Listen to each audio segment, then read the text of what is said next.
तो Bihar 7th phase बहाली की प्रक्रियाएं हैं वो बिहार शिक्षा विभाग दो संस्था को हैंड ओवर करने के बारे में अपना पूरा मैनेजमेंट कर रखा है। एक तो बिहार पब्लिक सर्विस कमीशन, जी हाँ, बीपीएससी को पूरी बहाली प्रक्रिया हैंड ओवर करने की बात कही गई है, जो विगत 2 दिन पहले हमने कहा था। हालांकि उस पर आप लोगों ने टिप्पा टिप्पणी बहुत किया था, गाली ग्लॉज भी करते हो, आप लोगों का ये नेचर है, कोई बड़ी बात नहीं है।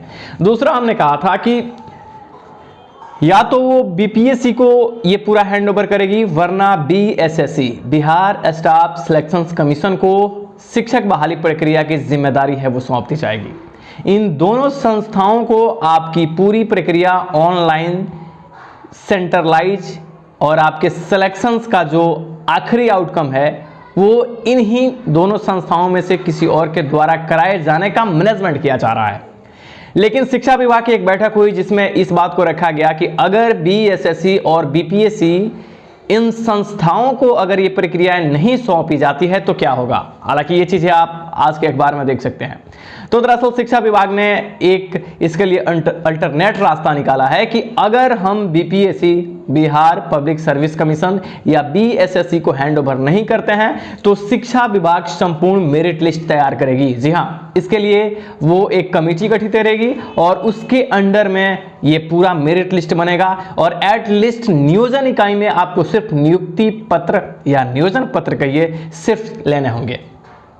यानी कि कुल मिलाकर के बिहार के अंदर जितने भी नियोजन इकाई हैं, इन नियोजन इकाई को खत्म करके बहाली प्रक्रिया करने की बात कही जा रही है।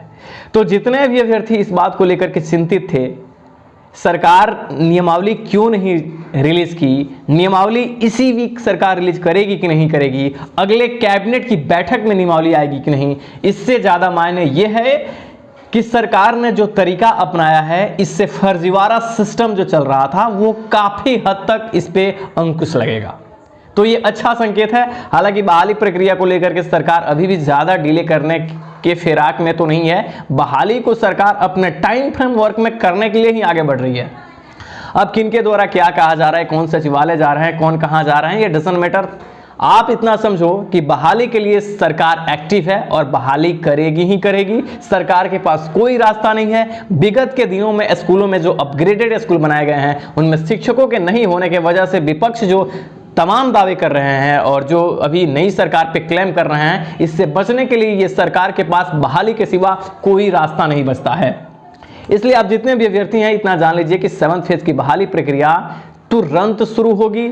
अब तुरंत का मतलब कुछ लोग कमेंट करोगे कि तुरंत मतलब कब, तो ये बात तो तुम क्या शिक्षा विभाग भी अभी नहीं बता सकता कि आपकी नोटिफिकेशन कब आने वाली है। लेकिन हाँ, इस पे काम फास्ट मूड में है और जल्द ही इसके लिए प्रक्रियाएं शुरू की जाएगी। लेकिन एक चीज तो साफ हो गया है कि सरकार जो ये प्रक्रियाएं हैं वो ऑनलाइन ही करेगी, सेंट्रलाइज करेगी। सेंट्रलाइज में भी अगर बिहार पब्लिक सर्विस कमीशन या बीपीएससी के द्वारा या बीएसएससी के द्वारा स्टाफ सिलेक्शन कमीशन के द्वारा ये प्रक्रियाएं आगे बढ़ाई जाती है तो सेंट्रलाइज में भी वो तरीका अपनाया जाएगा जो डिस्ट्रिक्ट वाइज डिस्ट्रीब्यूट ना किया जाए। हालांकि ये भी संभावना है कि बहाली प्रक्रिया पूरी सेंट्रलाइज होने के बावजूद भी district wise merit list selection process आगे बढ़ेंगे, जिसमें डिस्ट्रिक्ट में ही आपके सिलेक्शन प्रोसेस में आपका चयन होगा तो अलग अलग डिस्ट्रिक्ट के मेरिट लिस्ट अलग अलग जा सकते हैं।